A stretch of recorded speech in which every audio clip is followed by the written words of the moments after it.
வணக்கம் சொந்தங்களே, வாழ்க வளமுடன். அக்ஷய் மூலம் உங்களை சந்திப்பதில் நான் பெரிதும் மகிழ்ச்சி அடைகிறேன்.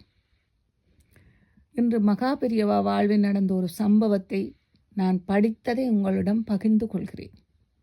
மகா பெரியவாவை பற்றி தெரியாதவர்கள் யாரும் இருக்க முடியாது. கலியுகத்திலே சிவனே அவதாரமாக எடுத்த மகா பிரபு அவர். அவருடைய ஆசிரமத்துக்கு ஒரு பெரிய விலையுயர்ந்த காரில் ஒரு தனவான் வந்து இறங்கினார். அவரோ மகா பெரிய கஞ்ச பிரபு. பெரியவா முன்னம் பவ்யமாக வந்து நின்றார். பெரியவா என்றார். அந்த கருணை பிரபு அவரை ஏறிட்டு பார்த்தது. எனக்கு பிளட் ப்ரெஷர், சர்க்கரை வியாதி, கேன்சர் கூட வந்து விட்டது என்றார். பெரியவா கருணையோடு அவரை பார்த்தார். காசுக்கு பஞ்சம் இல்லை, ஆனால் செலவழிக்கிறதுக்கு அனுபவிக்கிறதுக்கு மனமில்லை. மக்கள் எல்லாம் அவரை பார்த்தனர். பெரியவா தரிசனத்துக்கு வந்தவர் வலது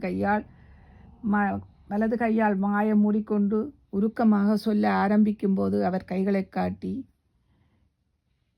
நான் சொல்லும் பரிகாரம் நீ செய்வாயா என்று கேட்டார். நான் சொன்னால் நீ சொன்னபடி செய்வாயா என்று மறுபடியும் கேட்க, செய்கிறேன் என்றான் ரொம்ப பவ்யமாக. எனக்கு வியாதி நீங்கினால் போதும், பெரியவா உத்தரப்படி எல்லாமே செய்கிறேன் என்றார். பிளட் ப்ரெஷரோ கேன்சரோ சுகரோ எல்லாம் என்னை விட்டு போனால் காணும் என குலுங்கி அழுதார். பொதுவாக பெரியவா அவ்வியா கருணை, அதாவது காரணம் இல்லாமலே கருணை காட்டும் குணம் உடையவர் பெரியவா. இவரோ கண்ணீர் விட்டு சரணாகதி பண்ணுகிறார். கைவிட முடியுமா? பெரியவர் சொன்னார், கிணற்றில் தண்ணீர் இருக்கு, தண்ணீர் என்னுடையதானே என்று தானே கொண்டாடி கிணறு நீரை குடித்து விடுவது இல்லையே. மரத்தில் பழம் பழுக்கிறது, என் மரத்து பழம் நான் தான் சாப்பிடுவேன் என்று மரம் பழங்களை சாப்பிடுவதில்லையே. பசுமாடு பால் கொடுக்கிறது, ஆனால் தான் சுரக்கும் பாலை பசுமாடு ஒருபோதும் குடிப்பதில்லையே. இப்படி ஓரறிவு ஈரறிவு படைத்த பிராணிகளே கூட பரோபகாரம் செய்யும் போது மனிதனுக்கு 6 அறிவு என்கிறார்கள். அவர்கள் மற்றவர்களுக்கு எவ்வளவு உபகாரம் செய்ய வேணும்? பலத்த அமைதி நிலவியது ஆசிரமத்தில். பெரியவர் அடுத்து என்ன சொல்லப் போகிறார் என்று அனைவரும் கூர்ந்து கவனித்தனர், அந்த தனவந்தர் உட்பட. உன்னிடம் தான் நிறைய பணம் இருக்குது, நீயும் சரியாக அனுபவிக்கவில்லை, பரோபகாரம் தர்மம் கூட செய்யலை. போன ஜென்மத்து பாவங்கள் ஒன்று சேர்ந்து உன்னை வியாதியாக வந்து பாடாப்படுத்துது. பாவம் போகணுமானால் நீ தான தர்மம் செய்யணும். இஷ்டாபூர்த்தம் தர்ம காரியம் தெரியுமோன்னு கேட்டார்.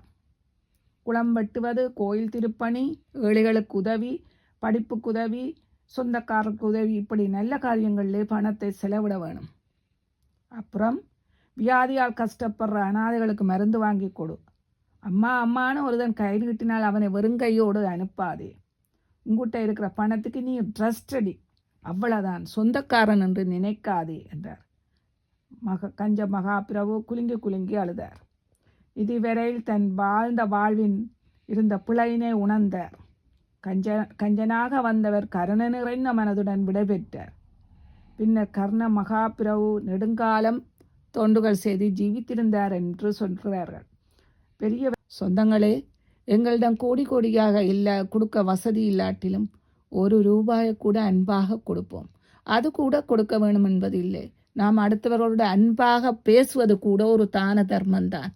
என்ன செய்து பார்ப்போமா?